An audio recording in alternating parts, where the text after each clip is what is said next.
jab, uppercut, leave you laid out on the floor. Try to duck and roll, hit and miss, now you counting stars. Should've practiced more, should've hit the mask, get out there more. Claim that you're the best.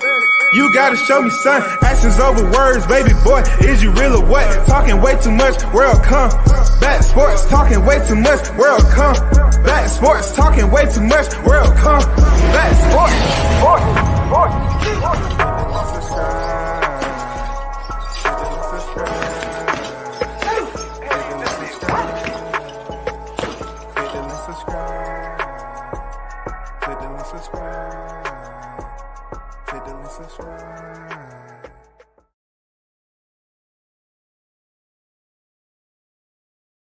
You know, one-on-one, just say to them, ask them, do you buy the pay-per-view, or are you illegally getting it? You know, are you stealing it? Oh man, motherfucker, I steal it. I said, well, there you go.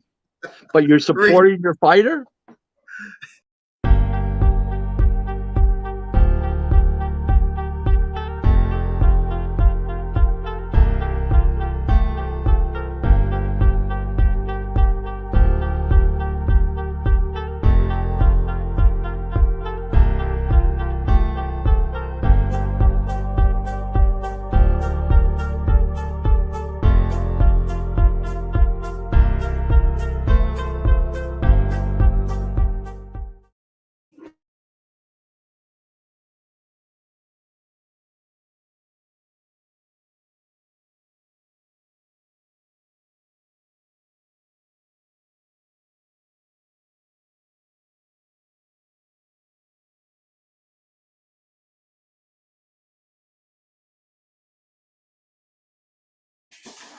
Once again, you tuned in to World Combat Sports. What's good, everyone?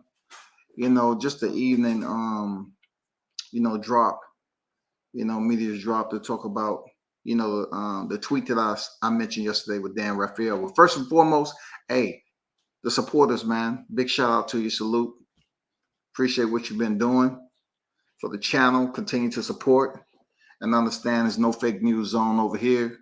You know what I'm saying? And pretty much what I got going on right now is I sent a tweet back to Dan Rafael, and I pretty much let him know how I felt about his tweet yesterday.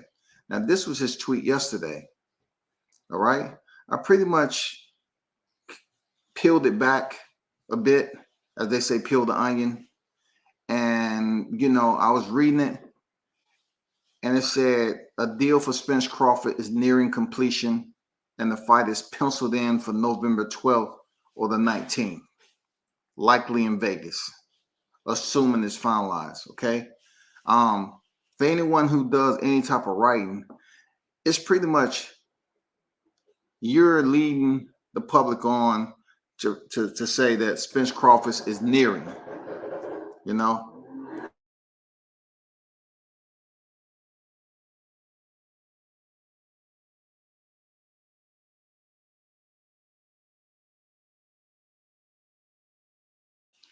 He's pretty much saying, it's nearing completion and the fight is penciled in for November 12th or 19th. Now, my problem with that is this.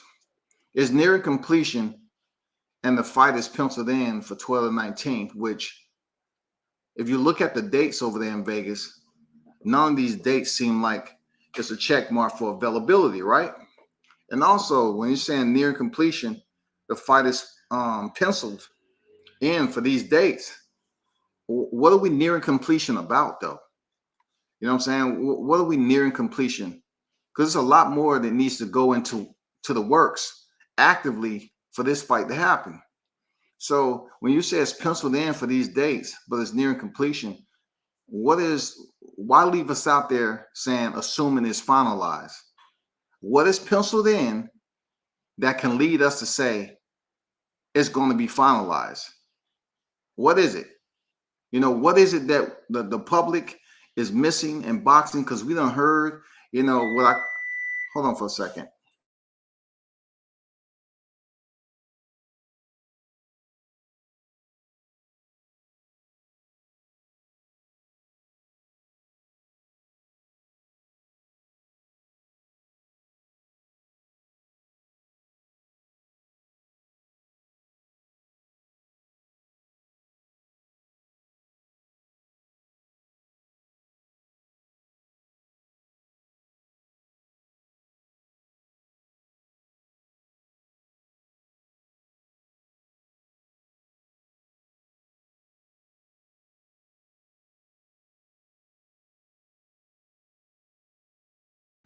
Okay, my fault, people. I'm back. So, like I was saying before, like, what are we nearing? You want to give us the fight is pencil, but we nearing completion. The fight is pencil for a certain date, but we nearing completion. And then we just left with a gaping hole at the end, assuming it's finalized. So it's a lot that's probably not penciled, and to basically place these two names on those two dates. You know what I'm saying? Crawford and Spence. It just seems like assuming it's finalized doesn't bring us anywhere to the completion process. Like how far we off? You know what I'm saying? How far are we off from it being finalized? Nearing completion, assuming it's finalized, is almost like the fight is nowhere. It's almost like we still left where we've been for the last several months, as if we're not even any closer. So I sent them this tweet, right? I say these two names, Crawford and Spence, raises antennas quickly with all the plastic news floating around. Yes, I said plastic news. I feel your tweet may be a far left foul in reality. What percentage of the fight is penciled in, and what's your guess on approximate time for finalization? I feel that was a fair and respectable retweet in response to Dan Rafael. Now, am I sitting up here, saying that he's wrong, or I'm trying to ignite some type of Twitter war between me and him? No, it's just at this point in time with these two names, when it comes to this fight in particular, reading words of these tweets mean a lot. Like, you can read in between the lines with some of these guys that may just sit back and laugh because they feel like so many people are just quick to grab hold of it and talk about it like we did, when in reality, he didn't commit to anything. He put assuming it's finalized. That basically releases him from taking any full or total culpability of saying that the fight is going to be made on the 12th or the 19th. I'm just saying, I just felt that it was the need to tell him if it felt like a far left foul in reality. You know what I'm saying? Because we heard everything. It's close to being finalized for this day.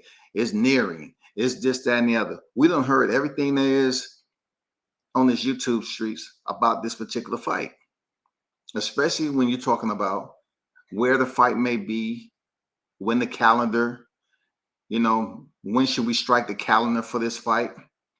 Then we're doing, we're searching around in Vegas for these particular dates, which on his tweet, he mentioned Vegas, right? So we're looking at certain areas and we're not seeing open dates. So I'm looking at this, right? That those specific dates may tell us that the fight, may not happen this year.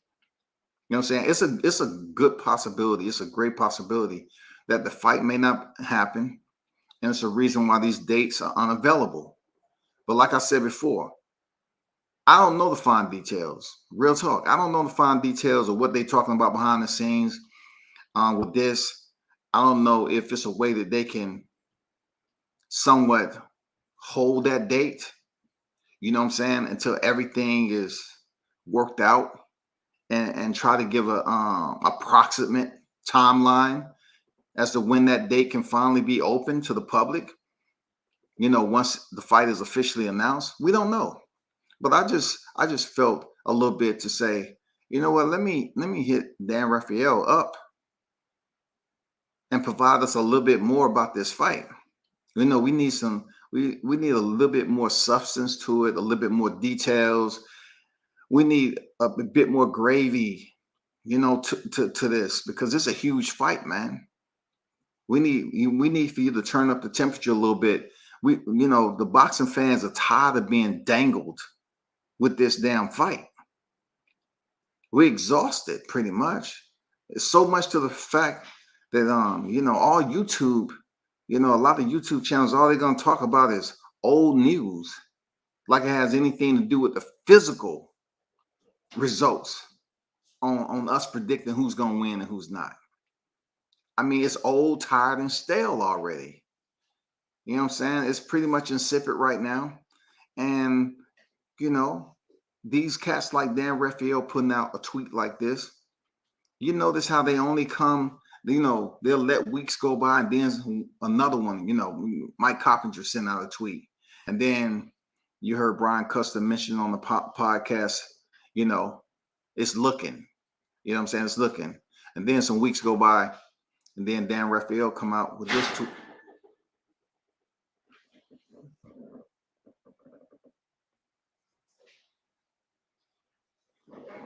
Dan Rafael come out with this tweet, and it has a lot of questions on it. You know what I'm saying?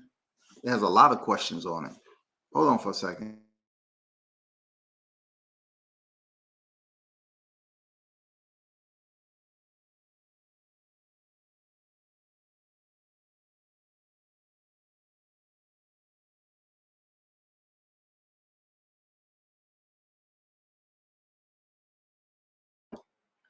But you know where I'm coming from with it. You know what I'm saying? I just, me, and I know several other people that are really reading the content that comes out about this fight. They're start the second, third, fourth, sixth, seven, guess it, eight. It's just a lot of skepticism to it. Then you have to read into the words, like I said before. Dan Rafael places himself out of sight in reality, assuming it's finalized. So everything he just talked about, as if it has some type of solace to putting this to bed, he closes it out saying, assume it's finalized. In reality, the tweet means nothing. The dates don't mean anything, the 12th or the 19th, because there's no way for you to validate it, right? The only thing that people will raise a brow to is likely in Las Vegas, okay. But when you talk about penciled and nearing completion, but yet end it with assuming it's finalized, it's almost like this tweet means absolutely nothing at the end of the day, period. It's nothing that we can digest, we can take for thought. It's nothing, man. It's almost like placebo. If you think about it, it's exactly what this tweet is. To me, it's almost like a placebo. You're talking about what direction you think is going, penciled information put on these papers, whatever that is, choose to be, dates, location, and then, hey, that's only if it's finalized, guys. Hey, we're just talking about if the fight is finalized. That's all we want, if it's finalized. But if it's not finalized, forget everything else I said in this tweet. Forget everything else. And we already know this shit. We're educated enough at this point in time to know that assuming if it's finalized mean this tweet mean absolutely nothing, because we want to know if it's finalized, period. So after it's finalized, it's a lot more that has to go into this fight. I hear so much that's going on with it, as far as where they're going to get the money, the location, what date. The biggest deal of all, like, who's investing in this fight? You should ask yourself, who's promoting this fight? Who's promoting the fight? I know some people are going to be in here, tuned in to me. What does it mean? What does it mean who's promoting the fight? We don't know who's promoting this fight, bro. So if I have to drop the news, you might want to understand this fight may potentially go to purse bid anyway. You know what I'm saying? We don't know who's promoting the fight. We don't know what the numbers are looking like. We don't know what the capacity of the venue for which this fight will be held. I don't see this fight. Okay, put it this way. If Terrence Crawford and Errol Spence are asking high dollar, which I'm going to be honest with you, in a fight of this magnitude, both fighters deserve high dollar. It don't matter my criticism of Errol Spence. This is real shit. Like, both fighters deserve high dollar for this fight. I will always defend the fact when people attempt to protest that Crawford deserves single digits when it comes to the millions in this fight. That may be something that the promotion is attempting to offer him, just like Timothy Smith said earlier this year. When it comes down to me, I don't think he deserves single digits. I don't think Errol Spence deserves single digits for this fight when it comes to the millions. I think both of them should be double digits in the millions, getting paid. And if, from my understanding, from what I've been conversing about with certain people, is that Errol Spence, was asking 30. Terrence Crawford was talking about 25. But when you want to talk about all the numbers on the back end, now it gets a little bit more expensive. When you talk about all the concessions or whatever outside of the fight, after the fight is over with, what a fighter want to get paid on the replay and everything like that, then those details right there may potentially derail the fight from happening. Because I'm gonna be honest, like I said, a fight of this magnitude, both fighters deserve top dollar. They do. Even with Errol Spence being in a single division, this is a fight where they're matching up very nicely. They're in their prime. They're in the same division, and it's for undisputed. So the suspense is, who do you think going to win? Because both of these fighters are on the pound for pound list. So the question is, who do you think is going to win? Eliminate everything else. Errol Spence is in the division. Terrence Crawford is in the division. Terrence Crawford has done more, but Errol Spence has more belts in the welterweight division. So now there's a whole lot of, back and forth between fight fans. Like, okay, we already know who has the most hardware in the welterweight division. But the big question is, who will win the fight? And being that so many people want to see this fight makes it, amongst the fight fans, a very popular fight that people want to see.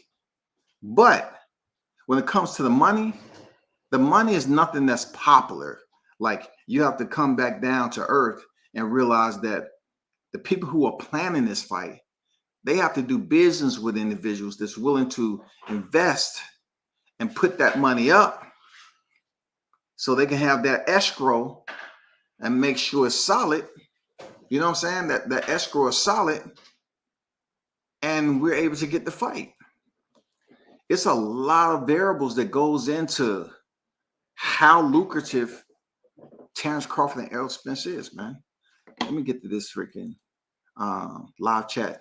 Dion, what's good with it? Shout out to Dion Washington in the building. SB90, what's good with it? OTB on deck, salute to you. DBM8, salute. Alexander, what's good? Say WCS, what up? Been studying, catching up on everything. What's good? Appreciate it. Big Blunts and Boxing, shout out, brother. Appreciate you pulling up. Is Lou Garou a wolf? Absolutely it is.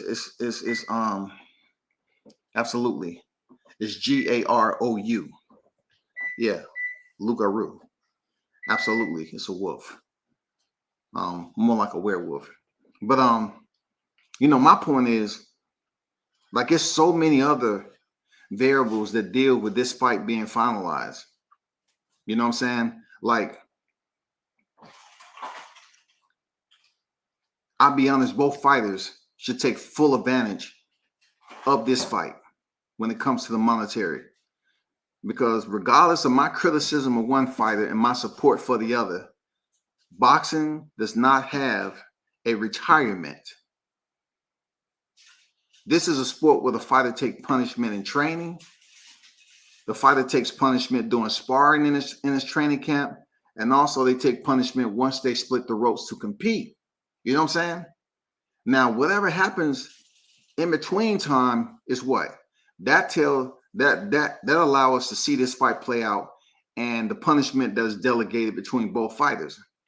That's when it becomes real, because then after the fight, the fighters have to get checked out and they may not be, medically stable. There may be some damage that was received during the fight. You never know what it is. So it's best for them to get as much money as possible without being greedy. And this fight is that fight. You know, you can't say boxing doesn't deal with popularity. Absolutely it does. It deals with popularity. And in this case, it deals with two fighters in their prime that has the equity between both of them for this fight to be huge. But it's two black fighters, and somehow and strangely, the attraction doesn't automatically say dollar bills. You know, unlike if you have a black fighter and a Mexican fighter, you know, something like that, you bring in two boxing fan bases together. Somehow when in this era, it just seems like two black fighters. You don't get the Errol Spence, Sean Porter, you know, type of attraction to amount to a Canelo fight. We need for the two black fighters to amount to the attraction that Canelo gets, you know, when he's fighting Gennady Golovkin. You know, the first two times they fought. We need that attraction right there. It just doesn't bubble over like that, bro. And Timothy Smith told us straight up at the beginning of the year that the money was funny. He told us that the money was funny with this fight. But for me, I just feel like the details that we are unaware of, they're so important that this fight may be far off than we believe.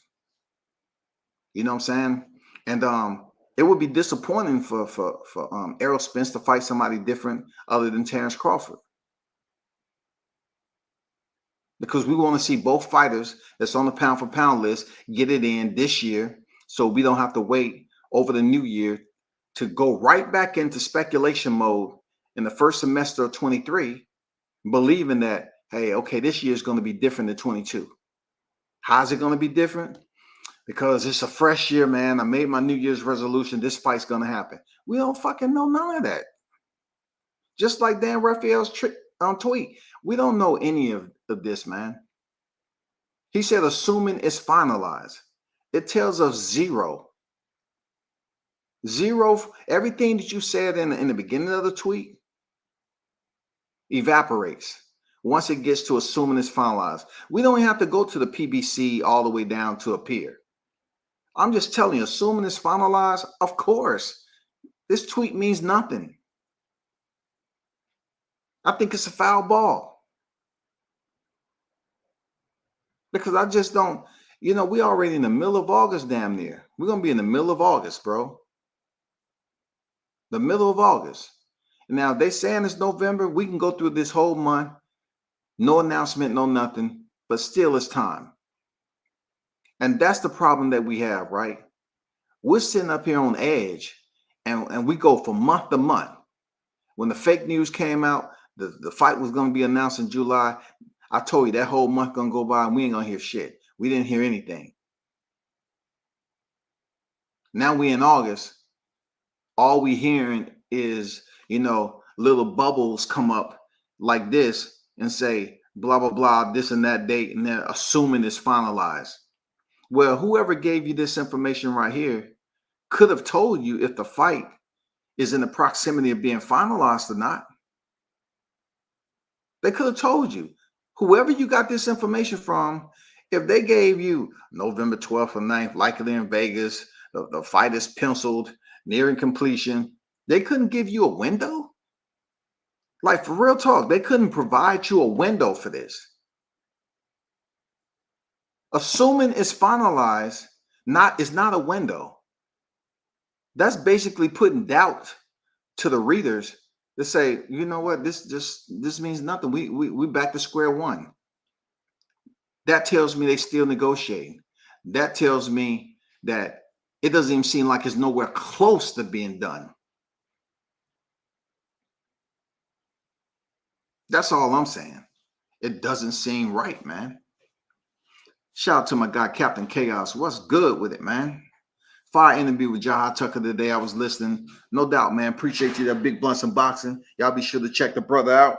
Check his channel out, man. You know what it is. Check it out. He just put out another video, you know what I'm saying, dropping the factuals.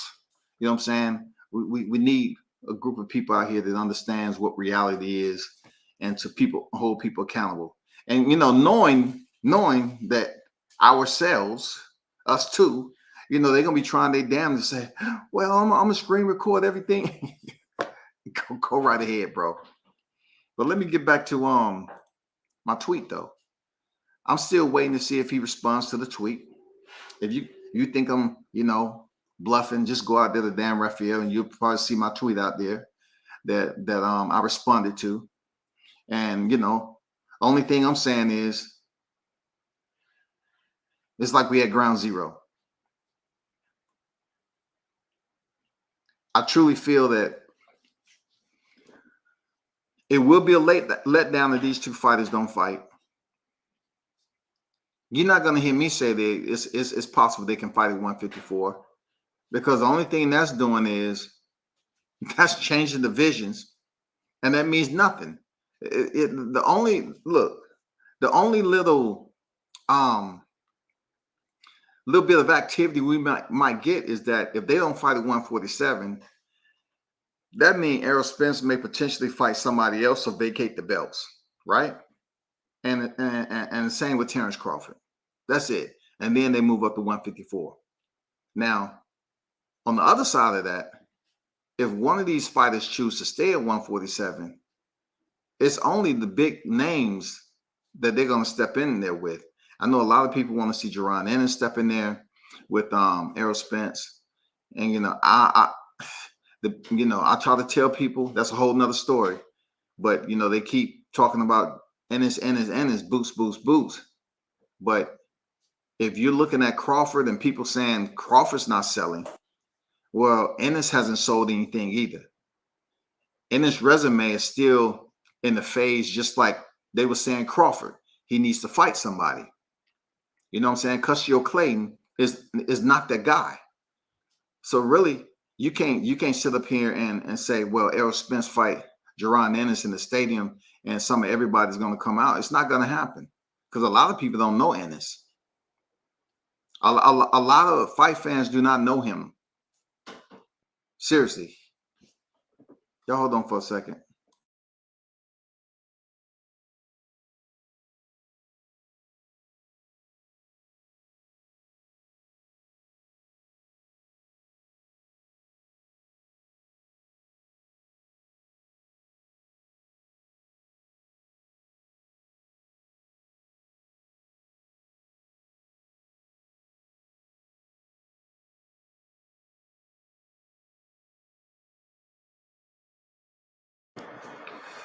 Let me see.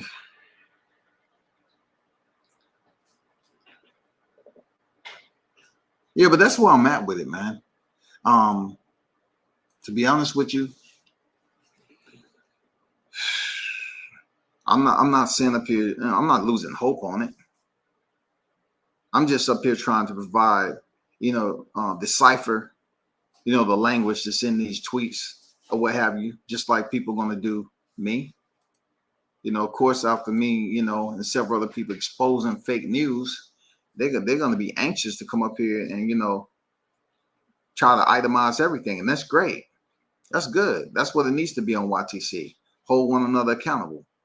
But like I said before, man, I'm just looking at, if this fight doesn't happen, will we see Jaron Ennis, Errol Spence? I don't think so, man. And it's not going to do any bigger numbers than any other fight that you thought that you want to discuss, or the big debate on here about Terrence Crawford and Errol Spence. Jaron Ennis is not going to do anything higher, any hope that PBSC invest money in Jaron Ennis than they wasn't willing to invest in Terrence Crawford. When it comes to Terrence Crawford, Errol Spence, it's not happening, bro. No matter how you think his style is, no matter how you support him, I'm just telling you, it's not going to happen. And then with Virgil Ortiz, I mean, maybe up the road, but it ain't going to happen. It doesn't matter if Virgil Ortiz bring the Mexican fan base, since he's out of Dallas, right? Something like that. Even if he fight Errol Spence, he's not going to do no incredible numbers. It's not going to be no shock and awe moment where they break records all because they both out of Texas. You know what I'm saying? because definitely Virgil Ortiz will have a larger fan base than Jaron Ennis fighting in Texas. Period. That's simple. Just like I said, just because the eye test tells you, oh man, this guy's talented, doesn't mean you're gonna fight in Texas and you know, all the blacks are gonna come out in numbers unforeseen and make it happen. No, that's not gonna happen. I think Virgil Ortiz organically will bring a fan base, a lot more fans to the ring if he was to fight Errol Spence. Let's just say, you know, that the Terrence Crawford fight is off, and if he fought Virgil Ortiz. But let's be honest with ourselves. He has some work to do too, bro. I mean, you know, from a fighter who just fought and say he wasn't listening to his corner and all, people are not gonna go in there and drop top dollar for Errol Spence to fight Virgil Ortiz. So both of these guys moving up to 54, man.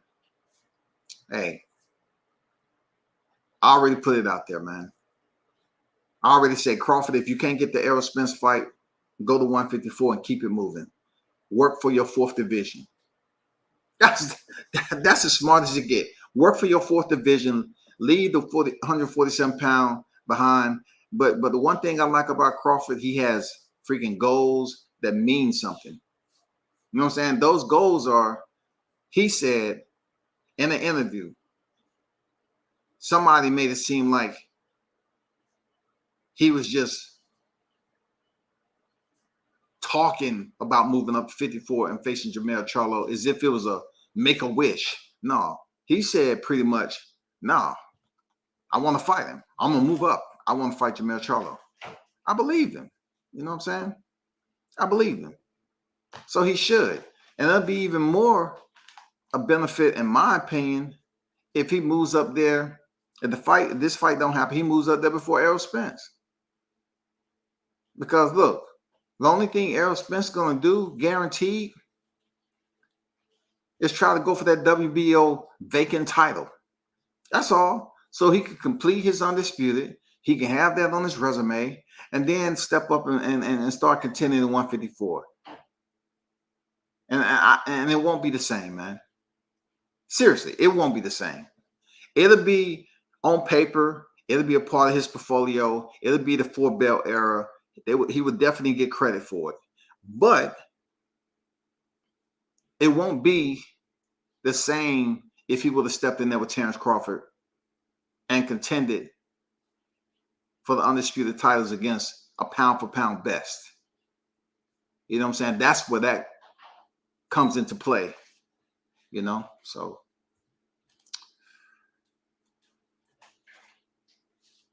what's going on, Macworld on the building? I tell his fans all the time. Let me get this tweet off of here. Macworld say, I tell his fans all the time, Errol has low pay-per-view numbers. He don't even sell half the numbers that boxing pay-per-view stars do. EJ 240K, Tank 400K, Canelo 800K, Wilder 600K, Joshua 1.2 million. I don't know what those numbers, you know, like I said before, I really don't rock with the numbers because depending on what article you're reading, you know what I'm saying, what news segue that you're reading, they're either gonna give you pretty much the raw numbers which is going to be lowered to the interest of the reader, or they're gonna fluff them bad boys up like a MyPillow. Seriously, so we really don't know. But I agree with you what you're saying about Errol Spence's numbers.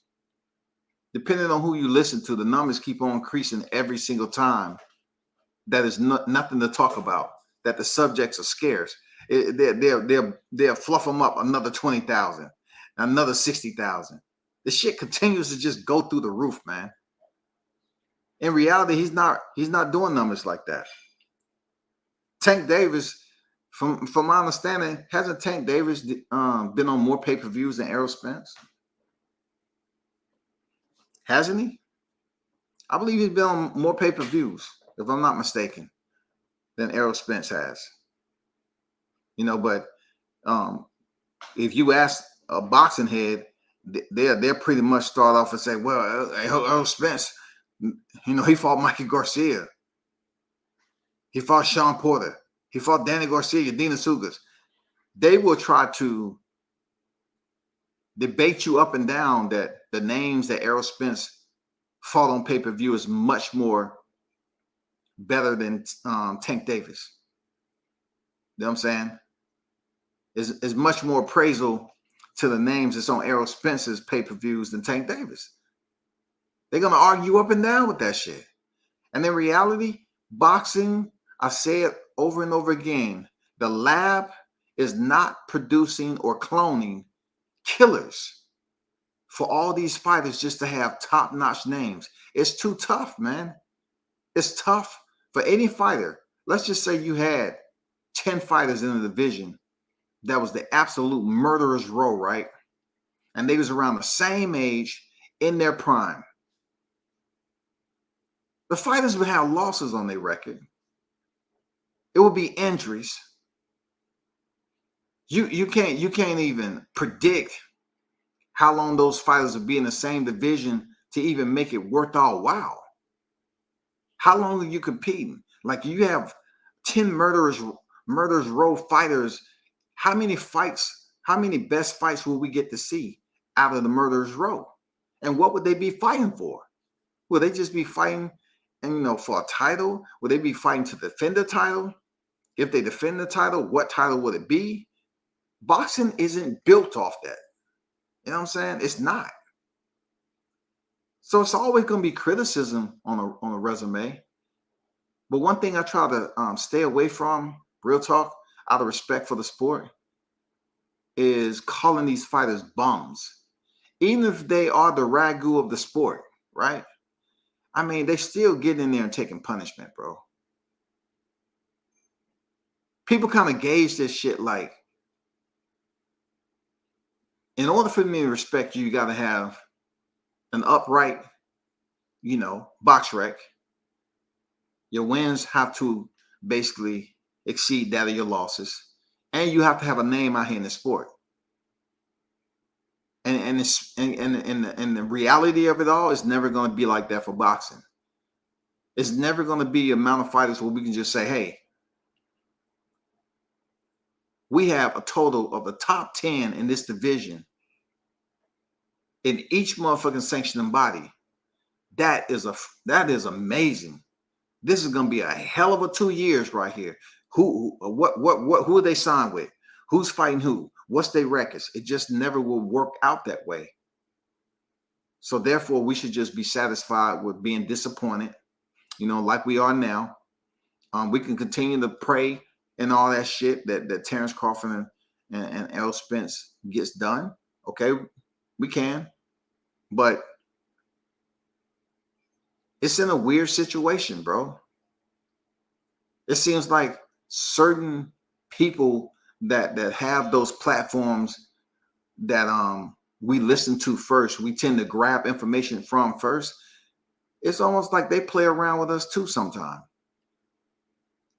I mean, imagine having the power, like I mentioned before. Imagine having the power to press enter, and you see all these sub outlets, these micro outlets, grabbing your content and your information, and basically going out here and filtering live streams out, all from you pressing enter on something that doesn't move the needle. That's what you're doing. You're pressing enter on something that's not going to move the needle, but it's going to get people to react. You don't know anything more than what you did yesterday about this fight, but you press enter, you send out the goddamn tweet, and people just grab it. Boom. Look at those laborers. They grabbing it, making thumbnails, and they going on to live stream it and talk about it. That's power in a sense. You know what I'm saying? It might not be that idolatry power, but you know what I'm saying? It can be that little centralized power, man, within the media universe that you can witness. You know where the place is going to be. You say, okay, let me send this tweet out and let me go to YouTube. Let me go to the usual suspects and see what's going on. Oh, yeah, they grabbed it already. Oh, look at WCS. That fool He grabbed my shit and made his own thumbnail. Okay. Oh, look at that person. They talking about it too. This person talking about it. You can only imagine what the conversation they having. Like, damn, all these outlets, man, they grab my shit. Are they not fucking with us too? It's possibly they do that shit too, man. They antagonize us. They put tweets out like Dan Rafael. And I'm not saying he's absolutely wrong, but I'm just feel, I feel like I'm on par.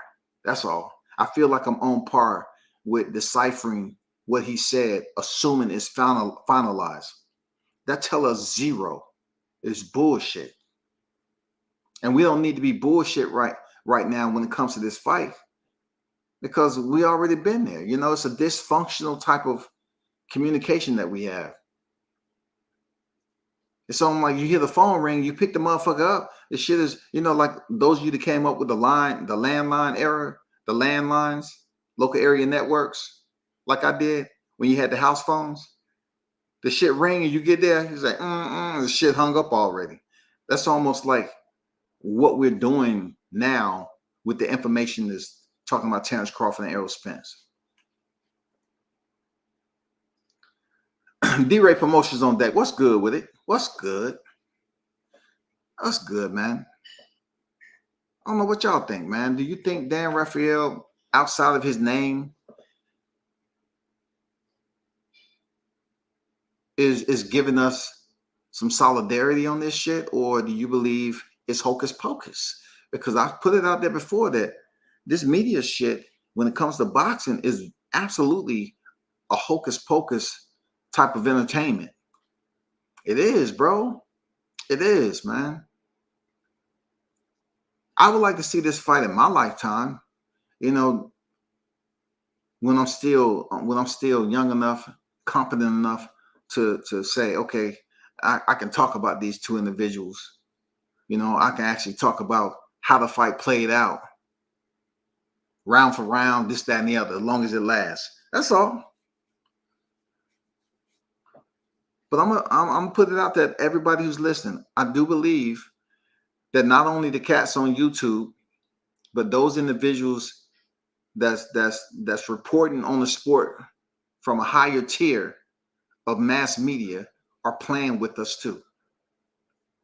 Playing with the fight fans too. I truly believe that shit. I truly believe it, bro. Every now and then they don't have nothing to talk about that's worth anything. And they just put that little, that little dab of wasabi out there. That's all it takes. All you got to do is have a little dab of wasabi. It'll still burn the fuck out of you now. You put that little dab of wasabi out there and press enter and see who fucks around with it. And I've seen at least minimum 15 channels talking about this Dan Rafael tweet. And then I'm talking with my people, and we're going back and forth on, what we believe and don't believe. We're talking about how it's descriptive, because these writers are smart. They want to insert content in there, but their wording is to a point. If they're speaking on a sensitive topic like Spence and Crawford, they would absolutely, if they don't have shit different than yesterday, they're going to absolutely word that so that they're not held liable for putting out fake news. And that's what Dan Rafael was able to do with assuming it's finalized. If we ain't talking about finalization, what the fuck are we talking about? We're not talking about anything different than 2, 3, 4, 5 weeks, months. We're still at the same motherfucking lunch pad now. Assuming it's finalized. Stop playing with the readers.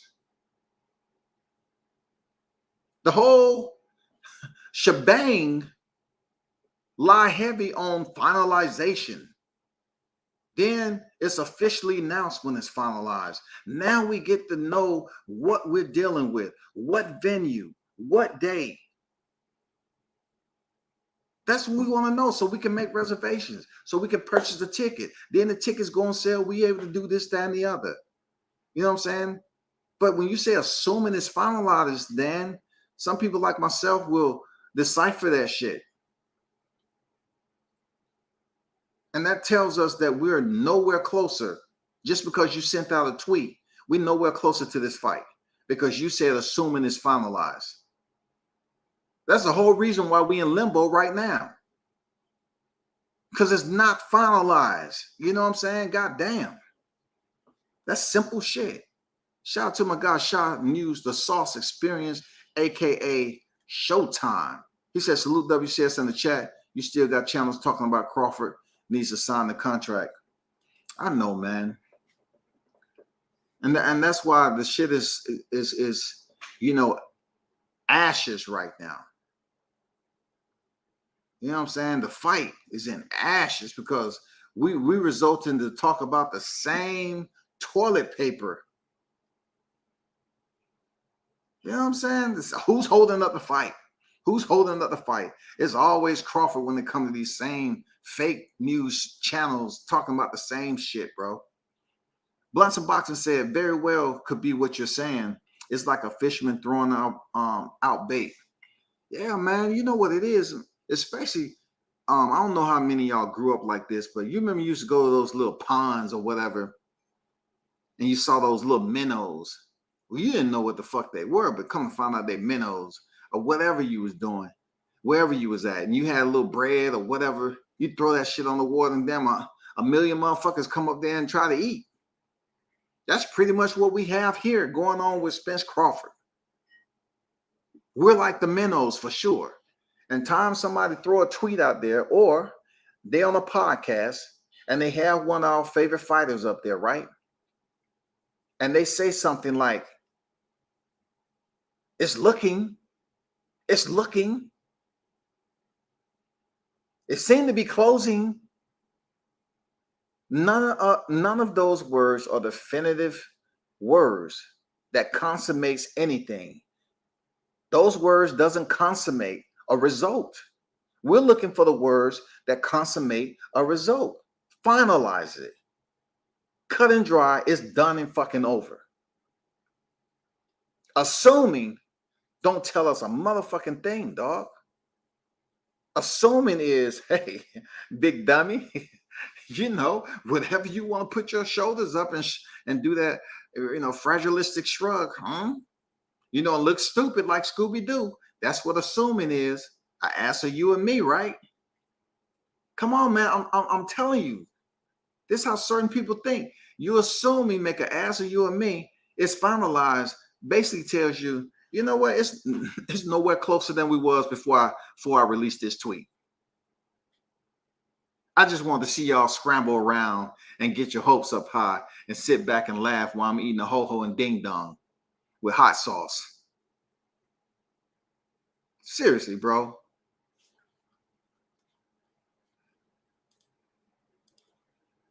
Matt say, Shaw News experience. Crawford said there's no contract. I hollered at Bernie. That is some more fake news. Crawford said there's no contract. I hollered at Bernie.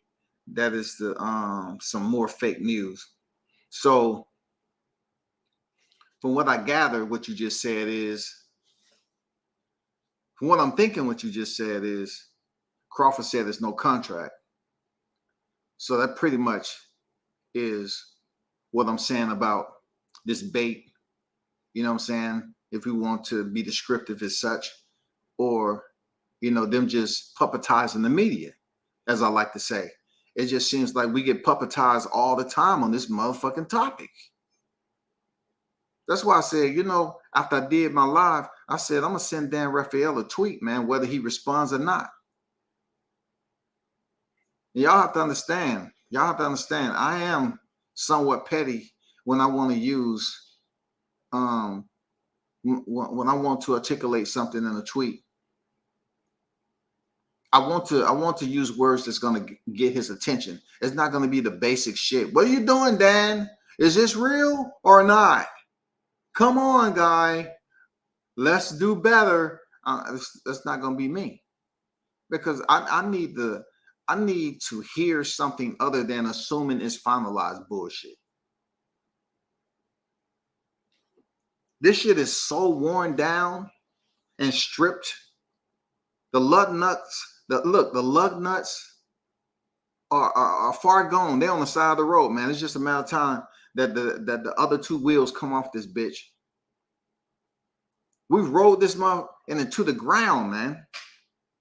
Timothy Smith told y'all what it was, and y'all still talking about who's holding up the contract, who ain't doing this, who deserved what, who's sitting up here talking about they took the easy route. If you still up here preaching a sermon on what fighter took the easy route, and you don't feel like you're a pitiful individual, I don't know what to tell y'all dudes, man. Nobody wants to hear who went what. Rather, the fact is that Errol Spence has 3 world titles in this division. Terrence Crawford has 1. They're both champions. They're both in a situation where we're trying to see if they can fight for the undisputed title. Heavy is the head to wear the crown. We're trying to see who is going to wear the crown, goddammit. Who gives a fuck about any other information that's being talked about? If you are a listener and you're still listening to people debate on a panel about who went this way, who went left, who went right, up, down, and about, who said this, who said that, what trainer, this, that, and the other, and that shit gets you hyped, knowing damn well this fight ain't nowhere closer, then you need medication, bro. You need to find a package store, and you need to just go back there to where the Everclear is at. Don't even wait till you pay for it. Just pop the cap and take that shit to the head. Down it all. Because that's what you want to do. You want to soak in misery. There's nothing else to talk about, man. There's nothing else to talk about with this. And look, every time I talk about say it's nothing else to talk about, I come over here and talk about some shit. You know what I'm saying? But look, I'm not going to talk about like pay-per-view. You know what I'm saying? I'm not going to talk about certain retreaded conversations that's been on YouTube so much that it's just over and done with and tired, man. It's done. Just like Dion said, call him when the first punch is thrown. It don't get any, it doesn't get any more lucid than that, bro. Call me when the first punch is done. That's what a lot of, boxing fans who doesn't have channels are saying. Like, the only ones that's really still conversing back and forth, having a boxing dialogue, is those individuals who don't have shit to do. I'm just saying, it's not much they got going on right now. So they say, let me go in here and go back and forth about old type of Errol Spence and Terrence Crawford topics of discussion. That shit is old, dog. Appreciate y'all putting that input in the motherfucking chat, man. It's always good, always great. Thanks for your support. Shout out to my guy Tony Boswell in the building. Say much respect at WCS in the chat. Stop there in the show support and hit the like button. Salute just got in from work. Awesome, man. That means you went out there and got in another day, man. You're healthy. You know what I'm saying? You're earning that wealth for you and yourself, you and your family. God bless you, man. And always thank you for pulling up to WCS, man.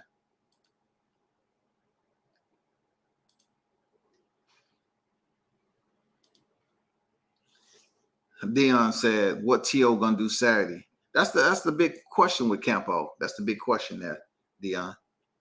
That's the big question. Toby, what's good? Salute WCS in the chat. Salute to you, brother. But not to remediate too much of the same language about this fight over and over again. I'm just telling you that I still have a little flicker. You know what I'm saying? I still have a little flicker. It's almost like a lighter with very low fluid in it, It's a little flicker. but I'm trying to really.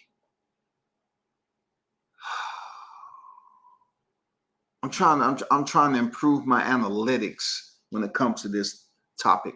Like I'm really trying to find different ways to pull information out of the certain people that I communicate with. You know what I'm saying? I'm trying to talk about scenarios, before I just come on here and tell y'all, you know what, the fight ain't happening this year, bro. It's not happening in 2022. I'm trying to exhaust all measures, people, before I just come in here and drop the anchor. Say I'm done. This fight ain't happening this year. That doesn't mean I support Terrence Crawford any less.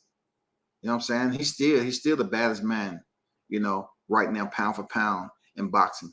So that is what it is. I would rather just like for him to go in here and get Spence out the way.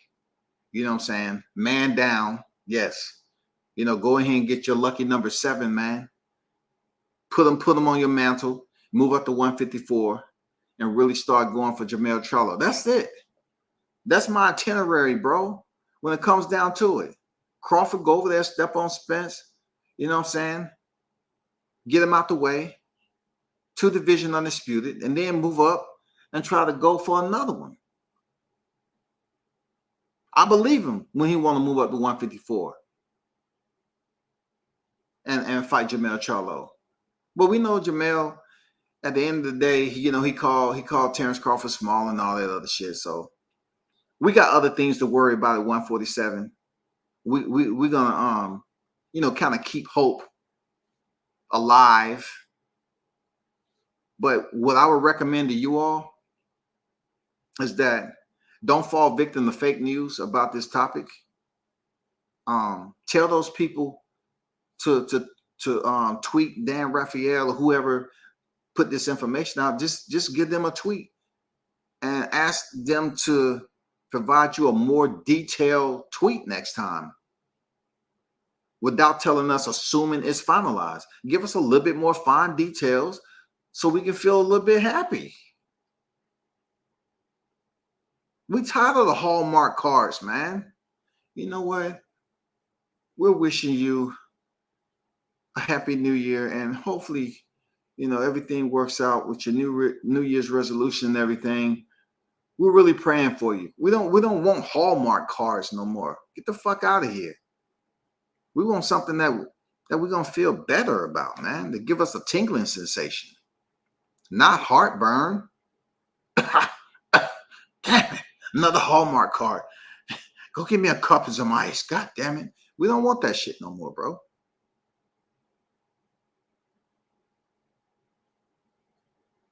Watch out for the fake news. Don't become a victim. That's all I'm telling you. We're trying to clean up YTC. That's what it's all about. Now, for my boy Teofimo Lopez, look at it. Look at this. I'll tell you, he's going to be a world champion at 140, regardless of how people like or dislike him. I know a lot of people felt some type of way that he didn't give Devin Haney the shot. I get it, man. I get it. Teofimo pretty much got the same medicine that Vasil Lomachenko got. You know how? Because Lomachenko didn't put in for a rematch. Teo, it was his night. You know how it was his night? Because Lomachenko felt the need to take off the first half of the fight. Crazy decision, right? Just crazy decision to take off half of the fight and then think he was going to finish strong. Then with Teofimo Lopez, he comes around, and all because he felt that, the back and forth animus that was going between him and Devin Haney, he chose to say, you know what, out of spite, I'm going to fight George Cambozo. And what looked like I was boosting my man Teo up. I said, what looked like he's handling his business shit. Because he negotiated that Lomachenko shit from 1.2. He negotiated. And look, the money didn't come out of Vasil Lomachenko's purse. So I was saying, that's what I'm talking about, Teo. Negotiate your worth, big dog. But then when it came to him facing Devin Haney, no, he didn't want Devin Haney. because he was a franchise. So he had, he had Devin Haney at his disposal. So he chose to face the damn mandatory. And look how that imploded. Won a purse bid. And I'm saying to myself, damn, T.O. on a roll. Cancellation. Another cancellation. Another cancellation. Triller defaults, and the fight goes to another network, and he get paid less money. But in T.O.'s defense, he gained sponsors out of that, Budweiser and whoever else. And for what I understood, they still stuck with him when he lost to Cambozo. But it's the fact that these decisions that fighters make sometimes, it happens like that, bro. Like Vasil Lomachenko didn't put in a rematch, and he chose not to fight T.O. in the first half of the fight. Then T.O., he gets the victory, and he chooses not to really go after the last remaining belt, which is no telling what that fight could have materialized into. Seriously. If he would have just chose Devin Haney, we don't know what it would have materialized, because obviously T.O. was the man at lightweight at that time. And Devin was just over there, waiting for his big time shot, to put a big name on his resume and to perform under the bright lights for Undisputed. It didn't happen. T.O. chose Kambosos, had some health issues, and he lost his titles.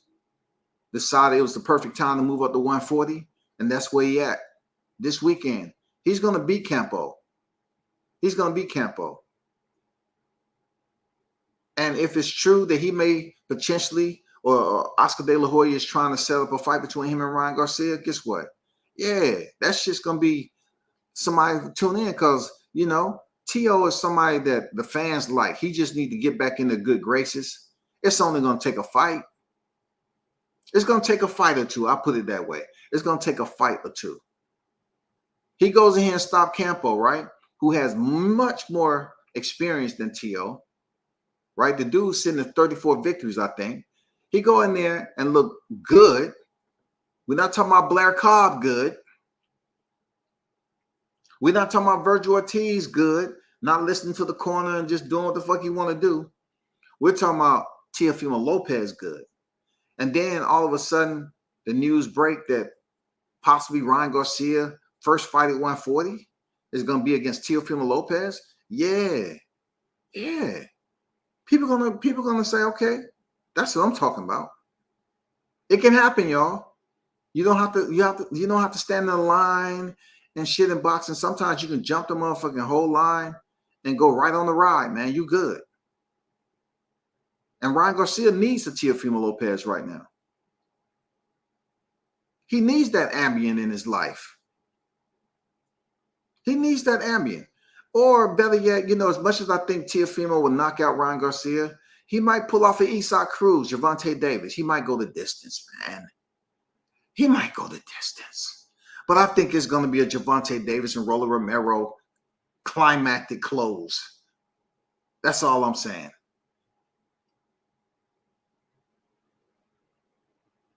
My guy T.O., the way he came out against George Kambosos, you have to have some cojones to do that shit. You have to be a risk taker, and you have to be willing to say, you know what, I'm going for it all.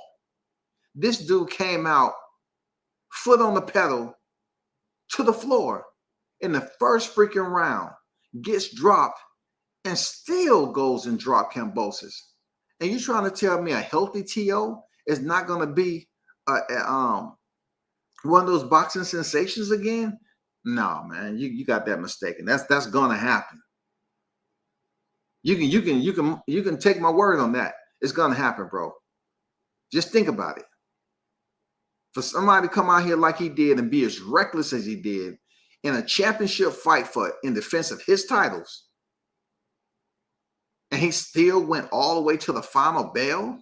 It doesn't fucking matter if he said 11 rounds to 2. The man came out the gate spinning. He was letting his hands fly.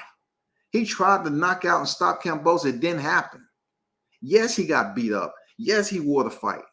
But he had the damn cojones to do this shit. What you think Ryan Garcia gonna get?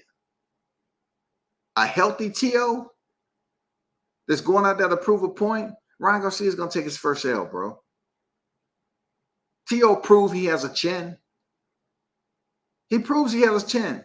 He proved it.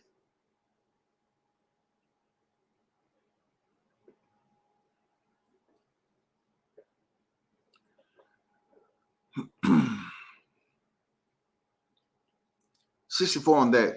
You say sources question mark. You know what I have to say about question marks, right? You know what I'm saying? If you up here typing in shorthand, what exactly you mean saying about sources? What do I need to source? Just explain yourself so I don't have to really put forth unnecessary energy. Just explain yourself. What sources? What are you telling me to source? But as far as T.O., man, that's still my guy. And I wish him nothing but the best this weekend. Seriously, I wish him nothing but the best in that fight. There's a lot that's going on coming up.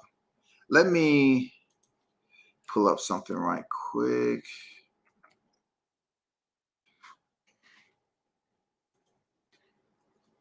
And shout out to Team Lopez, man. Even though you start acting brand new when you won your titles. No, shout out to Team Lopez, man. Shout out to Team Jahad Tucker, man, for the interview today. Always a pleasure, man, interviewing that rising hitter. You know what I'm saying? So, Teofimo Lopez versus Pedro Campo, 10 rounds, junior welterweight. All right? Of course, in the co-main event, you have the forever popular, you know what I'm saying, the Xander Zayas. Come on, man. Going in there against Elias Espadas, 8 rounds, junior middleweights. You know, anybody who knows, when stay close to boxing, knows that Xander Zayas, man. He's there. He's in a tough-ass division now. He's in a tough division. But shout out to Xander Zayas, man. Dude is on some other, he's on his bag. He's on his building up for that title contention. That's what he's about.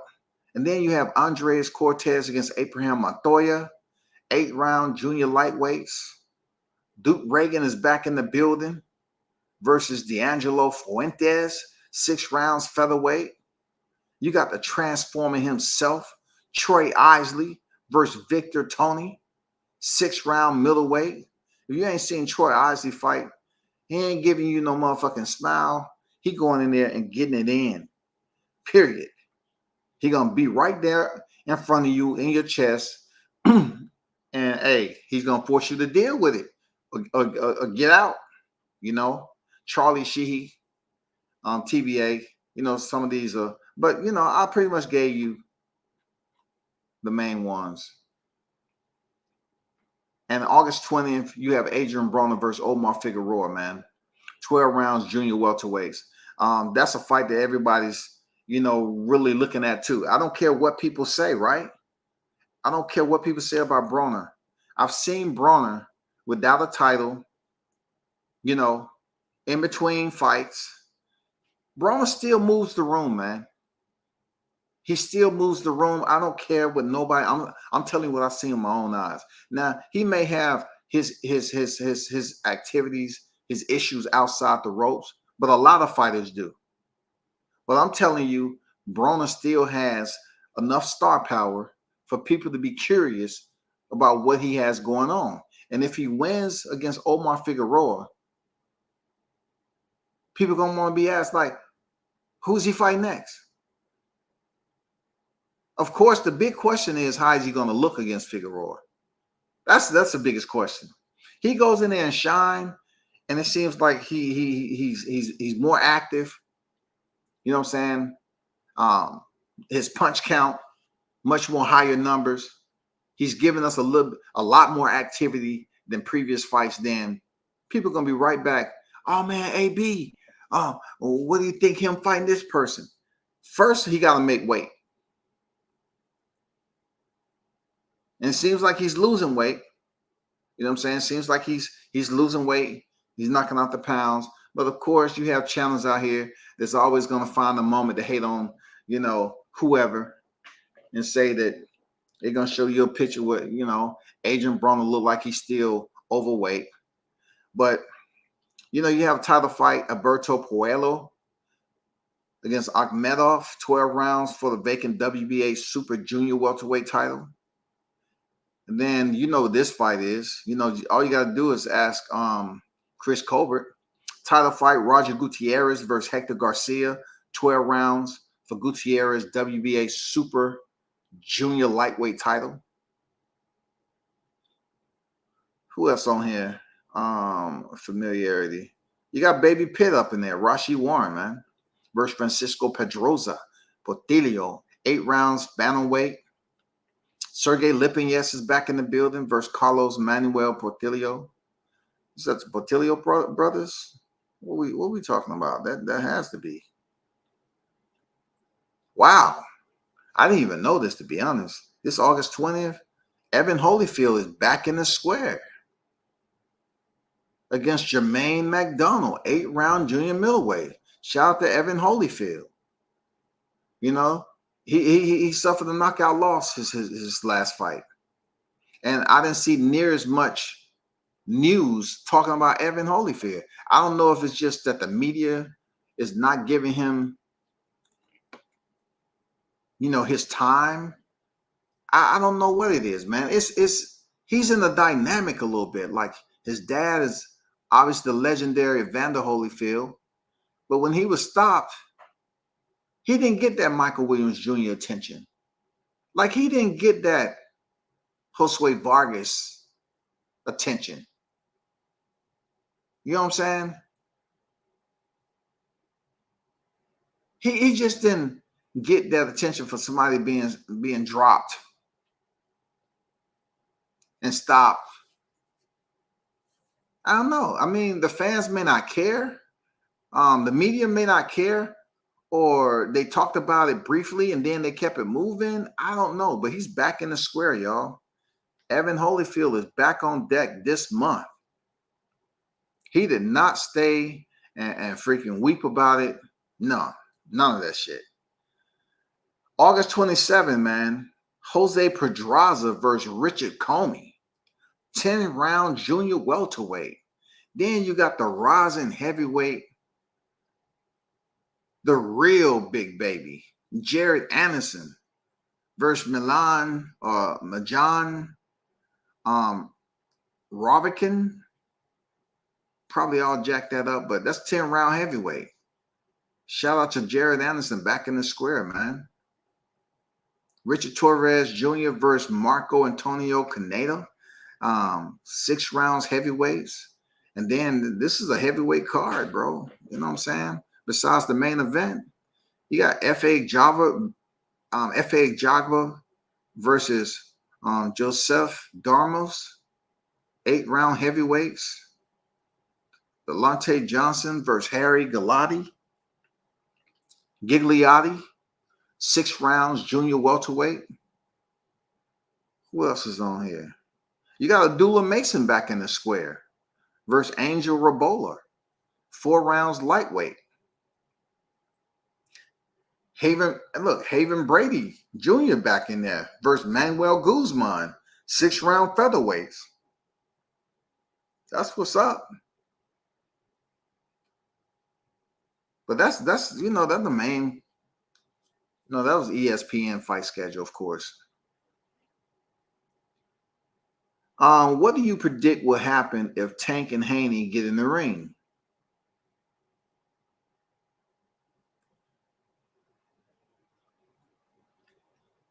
Predicting what would happen with Tank and Haney get into the ring. Good question. It's not easy to predict and be right.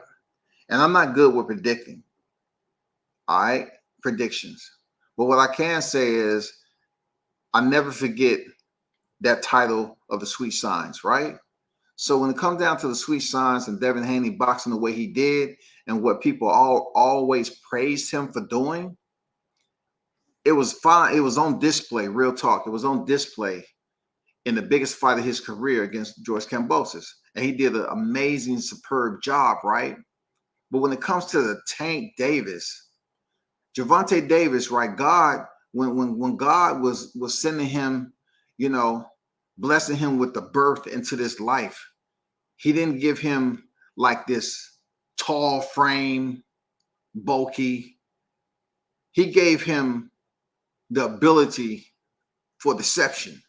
You know what I'm saying? He didn't give him all the height, but he blessed him with strength and power. Now, his strength may just be in boxing with his punches. It may not have that Terrence Crawford strength when it comes to wrestling and being, this multi-faceted athlete. Tank Davis is a damn good technician, bro. I don't know why people doubt him so much when it comes to fighting someone like Devin Haney. They feel like Tank Davis can't box. He can box, man. He has a fucking chin. Dude is very, very crafty. He's that fighter, man. He's a very dangerous striker. I think if he steps in there with Devin Haney, it's a 12-round fight, and it's going to take every bit of 12 rounds if both fighters survive.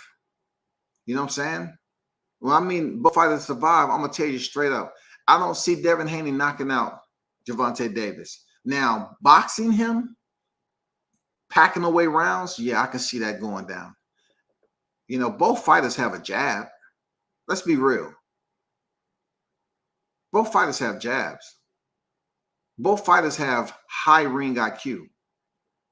Once again, people look at Tank Davis and they just think he gets hit a lot and he don't know what the fuck he's doing. He knows what the fuck is going on. He's very smart when it comes to this boxing game. He's sneaky in that. Do I think he has the power to land a shot on Devin Haney and then be crucial? Yes, I do believe it. I do believe it.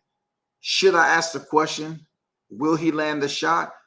Hey, I don't fucking know. I don't know. Devin looked big in there against Kambosos. Gervonta Davis has always fought against bigger guys. How much pressure will be effective from Gervonta Davis to Devin Haney? And will Devin Haney come out pressuring Gervonta Davis early because he's very confident in his skills to gauge distance with Gervonta Davis? But look, I would always say that to any fighter in there with Tank. Just like Leo Santa Cruz put it out there. Gervonta Davis's power come out of nowhere.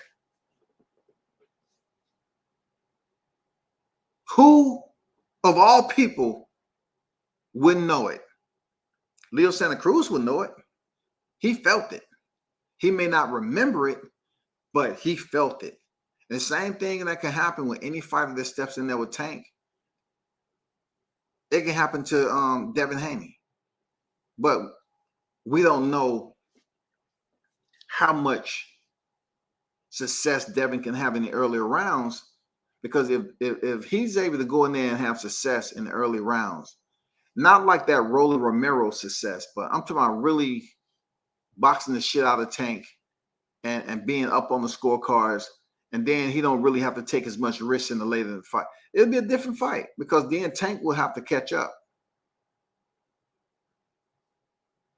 It's not like Devin Haney. It's impossible for Devin to defeat Tank. It's not impossible. He just has to be smart, and he has to go in there with the confidence he had against Kambosos. The same with Tank Davis. He can absolutely beat Devin. And Devin can absolutely beat Tank Davis. And instead of me beating around the bush, I can't predict that fight, bro. Because both fighters can box. It's just one is much more technically astute when it comes to the eye test. And then you have the other one in Tank. He gives you that tactical type delivery. He's very tactical, man. Like a Tank, he's very tactical. He can be destructive from different angles. Man, he's a very savage fighter, bro. I can't predict who will win. Both of them can be victorious. You know, Devin can potentially outbox Javante Davis if he applies the right strategy, and Tank Davis can defeat Devin Haney if he boxes and catches him. Tank is a powerful striker, man. Just ask Rolly Romero. Go ahead. And I hope I didn't offend nobody, because I always put the question out there. I want to know the ones who actually betted their house when Rolly Romero told you he was going to knock out Tank in one round. I just want to know the people that are still homeless who actually were foolish enough to think that Rolly Romero knew what the fuck he was talking about. Ask Rolly Romero, does Tank have power? Because when it comes down to what Leo Santa Cruz said, somebody that can vouch for that is Rolly. Rolly, does Tank Davis power come out of nowhere? Man, I ain't talking about that bitch. That bitch, man. Shit, man. I wasn't even hurt, man. I got up the referee, man. He just threw the fight for me. Man. No. He bust you, man. He bust you dead smack in your nose. And you had that look on your face. And that just proves Tank Davis got that damn ammunition for you, bro. He has that ammunition. Real talk. I can't give a prediction, man. I'm not even going to say who I'm going for, because I don't know, man. I don't know. I don't know, to be honest. I don't know. Sir, seeing you on deck, man. Salute to you, brother. Sources say something might happen one day, possibly. Yeah, for real, right? The sources say that somebody is going to make the announcement soon. I don't think so, bro. I don't think so. And then this shit is so contaminated. If the announcement is made, people are gonna be like, where did that come from? I don't believe it. When actually the information may be for real. You know what I'm saying? Look, they might dump all the information out on this fight at the same time. Like they may say, okay, it's official. Terrence Crawford, Errol Spence is official. The fight is going to happen this month right here, this, that, and the other. I mean, damn, it's going to change YouTube for a second. But like I said before, I don't think it's going to happen anytime soon. I think Dan Rafael's tweet is very empty. I think it possesses phonetics. You know what I'm saying? But at the end of the day, you get a yarn. You know what I'm saying? You get a yarn. You still feeling some type of way, like you let down, disappointed, assuming it's finalized. Nothing. It don't tell us shit, bro. It don't tell us nothing. Hopefully he responds to me. You know, I've had maybe 1 or 2 encounters with him. You know, doing media. Nothing to talk about. I'm not gonna lie. Nothing to talk about. I don't know if you heard, and I really don't know why, but from my understanding is October 8th, Chris Eubanks Jr. will face Conor Benn at a catchweight. A lot of us is thinking just like everybody else. Look, I'm not totally gonna crap on Conor Benn for taking this fight when he's a freaking welterweight. The reason is because there's nothing really going on at welterweight right now except just fighting a name. He's not gonna get a title shot or none of that shit. So for him to say, you know what, let me go up here and fight a name like Chris Eubanks. Like, I seen this dude spar, man. Eubanks is different. I was one of the only media guys up there, and he told me to cut my camera off and all this shit. But I was impressed with his sparring, not gonna lie. But for Conor Benn to be stepping up to a catchweight higher than 47 and fighting a dangerous fighter like Eubanks. When I say dangerous, Eubanks can box. I'm not talking about like out of nowhere he's landing a shot that's gonna just put the lights out of Conor Benn. Conor Benn might be able to go out there and give a good account of himself and defeat Eubanks Sr.? I don't fucking know.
I don't know what happened with that.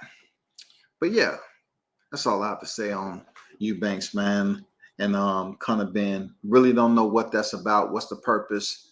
Maybe we'll hear something a bit more solid in upcoming days, man. I don't know, man. It just seems like it's out of nowhere. Like it's just something to do. You know what I'm saying? An STD. Something to do. That's all.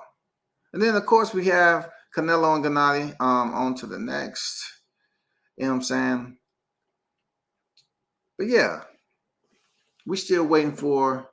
Oh, I did see an article where Tyson Fury. This is how crazy the heavyweight division has gotten since Deontay Wilder, departed after his second loss to Tyson Fury. Tyson Fury is calling out Derek Chisora, who's coming off a win against Kubrat Pulev. He's calling out Derek Chisora to possibly run a trilogy. Like, we don't expect any more challenge out of that matchup than we did Dillian White. I mean, we just don't, man. That's how crazy the heavyweight division is. Like, we're just hoping, wishing, and praying.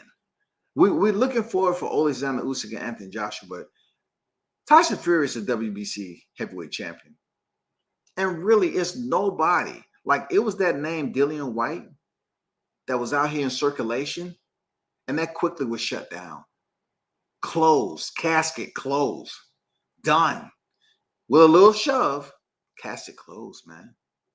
After all this, with the Deontay Wilder, Dillian White situation, with everything that happened with him finally getting a shot, to get closer to the WBC, he gets stopped by Alexander Povetkin in brutal fashion, comes back in the rematch.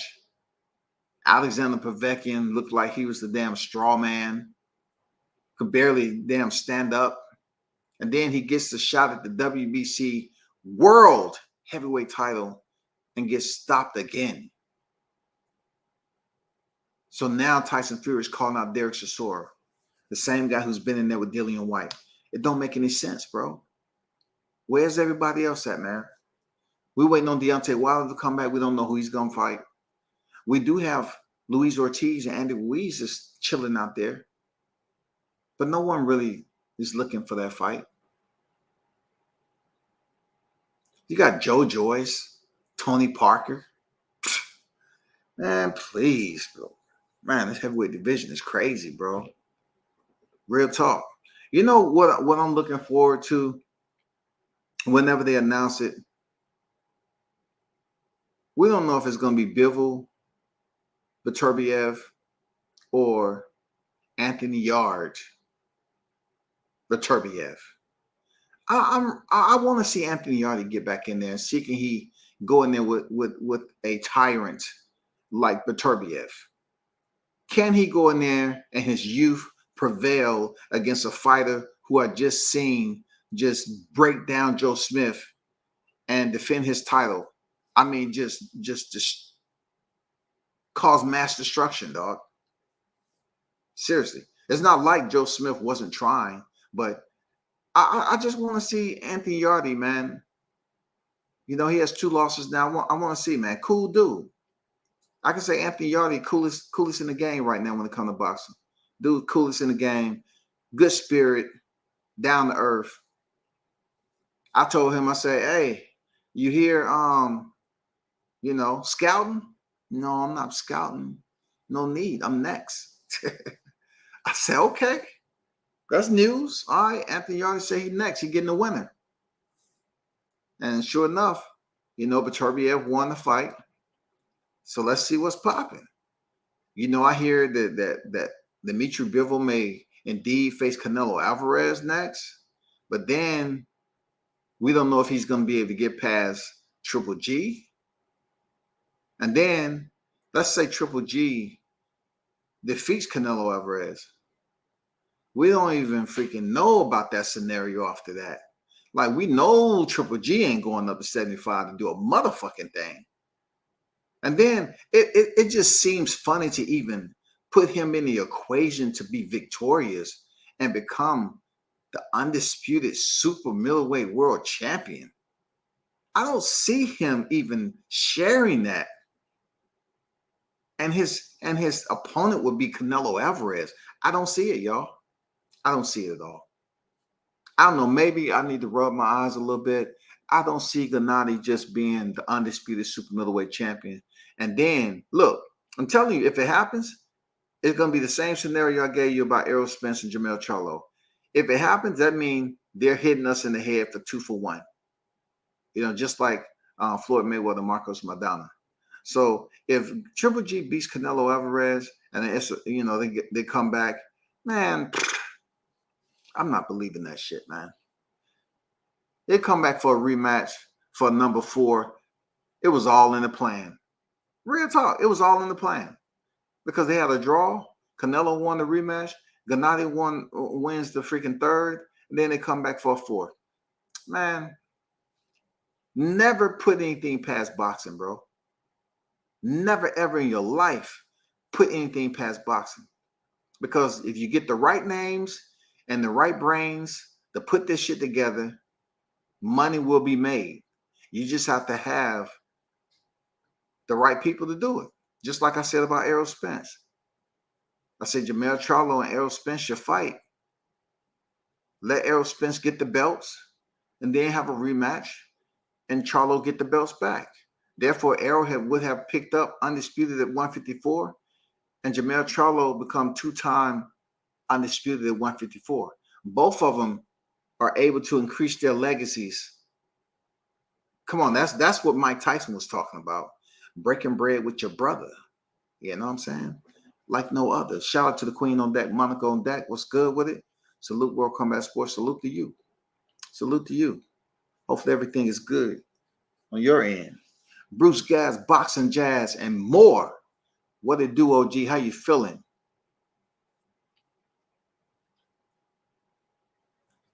But yeah, that's a wild part, man.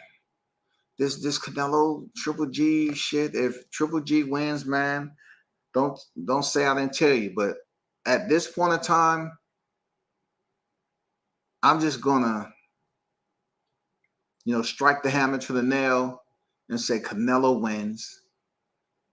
And I think potentially that he would want to go back up and fight Dimitri Bivol. I don't know, bro.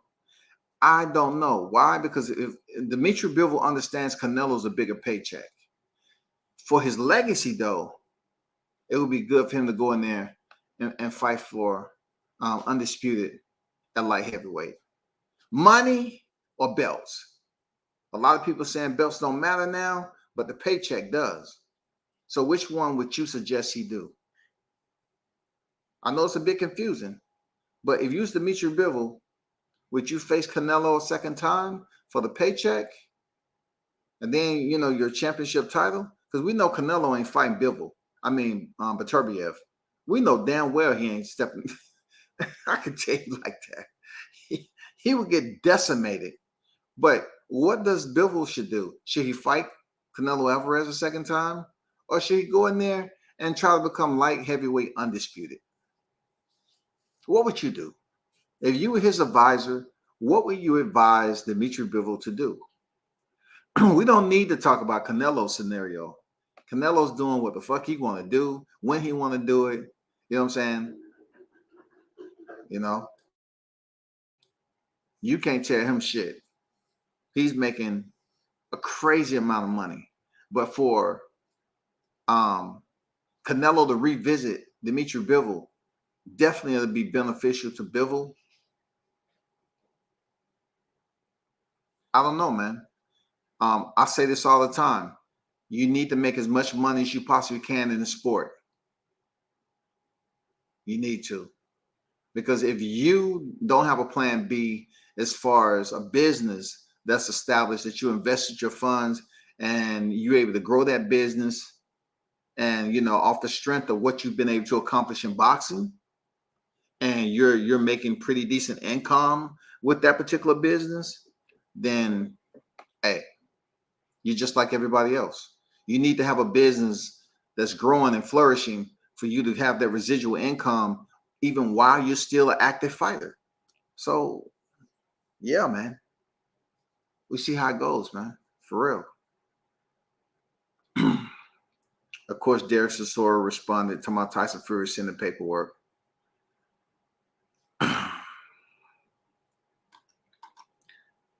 I'm looking at Boxing News 24. They say Errol Spence versus Terrence Crawford near completion for November 12th or November 19th. Same shit, different day, bro. I'll be shocked, man. I'll be shocked if we get an announcement by the end of this month right here. But I'm definitely not going to go into deep conversation about that.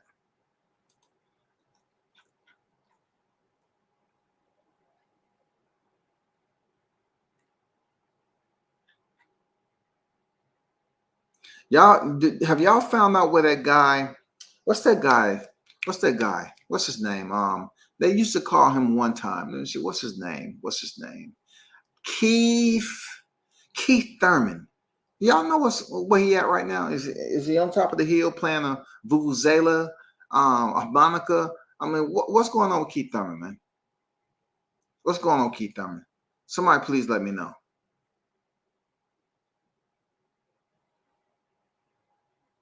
You know what I'm saying? Would y'all like to see him go in there and face Terrence Crawford as a backup if this fight don't happen? I would like to see it. Seriously. I would like to see it because at that point, Keith Thurman wouldn't be a common opponent for Errol Spence. Because we all know at the time that Keith Thurman had the belts, Errol Spence was actually calling out Keith Thurman. And Keith Thurman, he didn't really engage. He didn't really show any type of, attention to it. But at this point in time, you know what I'm saying, with him coming off a loss to Pacquiao, with the strap, that's history. And then him, going in there with Mario Barrios. I would like to see Terrence Crawford step in there with Keith Thurman. I'll look at the fight. You know what I'm saying? It's not a common opponent, just a former unified champion. I think he still has, appraising value at the welterweight division for people to say, yeah, if he's a backup, we'll pay to see that with Crawford and Thurman. Yeah, we will. Because one thing you can say about Keith Thurman, he can box, man. One time could box. He could, man. When he was on top, he could box, bro. Just ask Sean Porter and Danny Garcia. Just ask them. You know what I'm saying? Don't ask Pacquiao. But, I mean, just ask some of the bigger names that was in the welterweight division at the time. He could box. He just, I don't know, he got married. He had injuries. He fell off tremendously. And so I couldn't really direct you back to where his mind is at right now. He still's a talker. But do we want to see him face Terrence Crawford? I would like to see it. Just because Terrence Crawford is in the ring. And you're talking about a former unified champion. You know what I'm saying? So he was only defeated for one of his belts. Sean Porter lucked up and was able to fight for the vacant and win that against Danny Garcia. No big deal. But, you know, shout out to Pac for getting it done. Yeah. What's going on, Timothy? What's good? What's good?